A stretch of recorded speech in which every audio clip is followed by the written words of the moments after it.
যখন দেখবেন বৃষ্টি হচ্ছে তখন দোয়া করবেন, দোয়া কবুল হবে ইনশাআল্লাহ। দোয়া করার আগে একবার বলবেন আলহামদুলিল্লাহ, কমপক্ষে একবার বলবেন আলহামদুলিল্লাহ রাব্বিল আলামিন, একবার কমপক্ষে। মানে প্রথমে আল্লাহর প্রশংসা করবেন, তারপর একবার দরুদ পড়বেন আল্লাহুম্মা সাল্লি আলা মুহাম্মাদ ওয়া সাল্লিম, হাত তুলে দোয়া শুরু করবেন। বৃষ্টি পড়ছে, দোয়া শুরু করে দেন, দোয়া কবুল হবে ইনশাআল্লাহ। আজান দিয়েছে, আজান এবং একামতের মাঝখানের সময়টা আছে, এই সময়টা কাজে লাগান, দোয়া কবুল হবে ইনশাআল্লাহ। নামাজে দাঁড়িয়েছেন, সেজদায় গিয়েছেন, সেজদায় দোয়া করেন, দোয়া কবুল হবে ইনশাআল্লাহ। প্রশ্ন করে অনেকে যে ভাই সেজদায় কি বাংলায় দোয়া করা যাবে? হ্যাঁ যাবে, যদি আপনার নামাজটা নফল নামাজ হয়। কোন নামাজ হয়?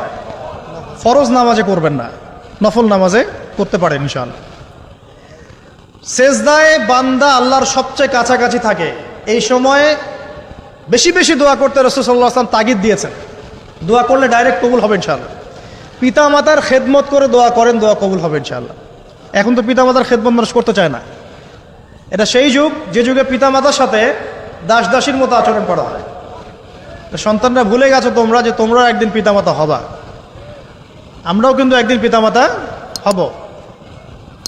যারা বিয়ে শাদী করেছে, সন্তান সন্ততি হয়েছে, তারা জানে এই যে প্রসব বেদনার একটা সেকেন্ড, 1 সেকেন্ড 1 মিনিট প্রসব যে বেদনা মায়ের হয়, এর ঋণ আমরা সারা জীবনে শোধ করতে পারবো না।